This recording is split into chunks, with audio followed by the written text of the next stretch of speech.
కేటీఆర్ కన్నా వ్యక్తి గదే ఎప్పుడు పేపర్లు కనడాలి సోషల్ మీడియాలో గంతికి ఆడికే మళ్ళీ వనికేయాడు. బీజేపీ కాంగ్రెస్ ఒకటి అట నా పేరు తీసుకున్నది అలా మీ కుటుంబమును కాంగ్రెస్ పార్టీ ఒకటి. ఓటు నోటు కేసు అంటున్నారు ఇవాళ బీఆర్ఎస్ పార్టీలు. మీ ప్రభుత్వం ఉన్న రోజులు ఎప్పుడైనా ఓటు నోటు కేసు ప్రస్తావన తీసిండ్రా? ఇప్పుడు కాంగ్రెస్ పార్టీ ప్రభుత్వం వచ్చింది. కాంగ్రెస్ పార్టీ ప్రభుత్వం వచ్చి ఏం చేస్తున్నది? ఫోన్ ట్యాపింగ్ కేసు ఏడవైంది, కాళేశ్వరం కేసు ఏడవైంది, డ్రగ్స్ కేసు ఏడవైంది.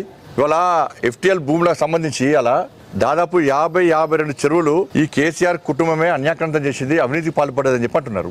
మరి దాని మీద విచారణ ఎందుకు అవుతలేదు? అసలు 6 గ్యాన్ల మీద ఎందుకు మాడతలేరు మీరు? ఇది కేవలం వాళ్ళిద్దరి మధ్య అండర్స్టాండింగ్. సరే నిన్నేదో కొంచెం చెదిరినట్టున్నది ఈ దోస్తానా. ఇక మళ్ళీ ఇప్పుడు కేటీఆర్ కామెంట్ చేసింది కదా, మళ్ళీ దోస్తాను చూసుకుంటారు. ఇక కాంగ్రెస్ కు బీఆర్ఎస్ కు రూపాయి ఒప్పందం పక్కా ఉంటుంది. నెక్స్ట్ ఇష్యూలో ఉల్టా మాట్లాడుతుంటే మళ్ళీ ఒక స్టేట్మెంట్ ఇస్తారు, ఇచ్చి మళ్ళీ మర్చిపోతారు. ఇది మర్చిపో మళ్ళీ కలుస్తారు. ఇక ఇద్దరి మధ్య అండర్స్టాండింగ్. మేము ఎప్పుడు మంచి చేస్తే మంచి అంటాం, చెడు చేస్తే చెడు అంటాం. నరేంద్ర మోడీ గారి ప్రభుత్వం మీద ఏ ఒక్క అవినీతి ఆరోపణ రాలే. కేసీఆర్ కుటుంబం మీద మొత్తం అవినీతి ఆరోపణలే.